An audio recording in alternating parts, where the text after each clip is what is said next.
Hello guys, welcome back to my YouTube channel yes K M study a way of success. मैं हूं आपका educator Shivam Mishra. आपका स्वागत करते हैं आपके अपने YouTube channel yes K M study पर। और यहां पर मेरे प्यारे बच्चों, आज जानेंगे राउल्ट का वाष्प दाब अवनमन नियम, जो कि कक्षा 12वीं केमिस्ट्री का बहुत ही इंपॉर्टेंट प्रश्न है ये, और चैप्टर 2 से विलियन से। और यहाँ से प्रश्न काफ़ी इंपॉर्टेंट बन जाता है आपके बोर्ड एग्जाम के लिए। आप यदि बोर्ड परीक्षा की तैयारी कर रहे हैं तो अपने यूट्यूब चैनल या एसकेएम स्टडी को ज़रूर से ज़रूर सब्सक्राइब करें। और पूरा वीडियो मैंने इसका प्लेलिस्ट डाल दिया है, जाके प्लेलिस्ट से आप पूरा पढ़ सकते हैं। तो राउल्ट का वाष्प दाब अवनमन नियम तथा इसकी सीमाएं, जो कि बहुत ही महत्वपूर्ण है आपके एग्जाम के पॉइंट ऑफ व्यू से। सबसे पहले हम लोग देखेंगे कि राउल्ट का वाष्पदाब अवनमन नियम है क्या, ये क्या है। तो सीधा लिखेंगे राउल्ट के नियमानुसार, राउल्ट के नियमानुसार, यानी कि राउल्ट के नियम के अनुसार देखें तो किसी विलयन के वाष्पदाब का, किसी विलयन के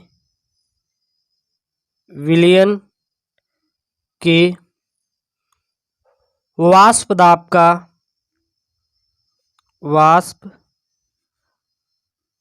का आपेक्षिक अवनमन, वाष्पदाब का आपेक्षिक अवनमन आपेक्षिक अवनमन विलेय पदार्थ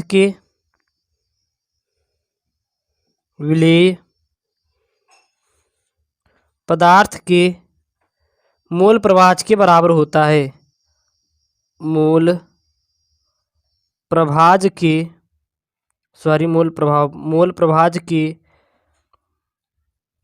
बराबर होता है। ठीक है, अर्थात क्या हो जाएगा, P minus PS upon P equal to N1 upon N1 plus N2। अब जहाँ पे P क्या है, तो P तथा S विलायक तथा विलयन के वाष्पदाब हैं। P क्या है, P जो है क्या है, यह हमारा विलायक का वाष्पदाब है। और PS क्या है, तो PS जो है यह विलयन के वाष्पदाब है। क्या है, विलयन के वाष्पदाब है। और यहाँ पे N1 क्या है, तो N जो है विलेय के ग्राम अणुओं की संख्या है। N1 क्या है, विलेय के ग्राम अणुओं की क्या है, तो यह अणुओं की संख्या है। ओके। और N2 क्या है, तो N2 जो है यह हमारा है विलायक के ग्राम अणुओं की संख्या। क्या है, विलायक के ग्राम अणुओं की संख्या है। ओके, तो इसको याद कर लीजिए। तो यह है राउल्ट के वाष्पदाब का अवनमन नियम। अब बात आती है इसकी सीमाएं, यानी कि इसकी सीमाएं क्या क्या है। तो अगर इनकी सीमाएं की बात करें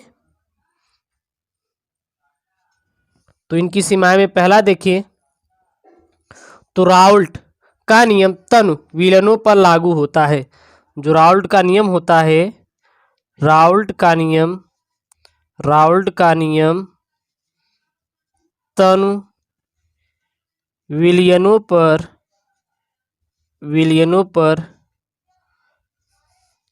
लागू होता है। राउल्ट का नियम किस पर लागू होता है? जो राउल्ट का नियम होता है यह तो उन विलयनों पर ही लागू होता है। दूसरा देखें तो यह नियम केवल अवाष्पशील पदार्थों के विलयनों पर लागू होता है। यह नियम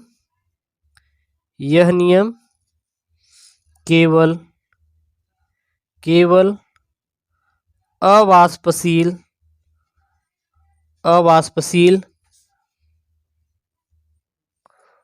पदार्थों के विलयनों पर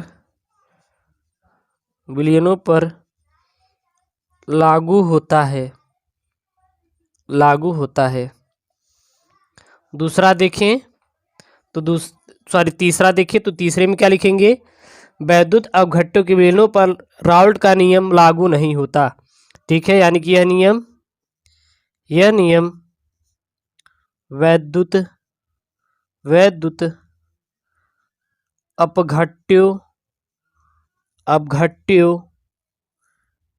अपघट्यों के विलयनों पर लागू नहीं होता है। यह नियम वैद्युत अपघट्य के विलयनों पर लागू नहीं होता है। चौथा लास्ट सीमाएं देखें तो जो विलयनों में संगुणित हो जाते हैं उन पदार्थों के विलयनों पर राउल्ट के नियम का पालन नहीं करते। याद रखना क्या लिखेंगे? जो पदार्थ विलयनों में संगुणित हो जाते हैं उन पदार्थों के विलयनों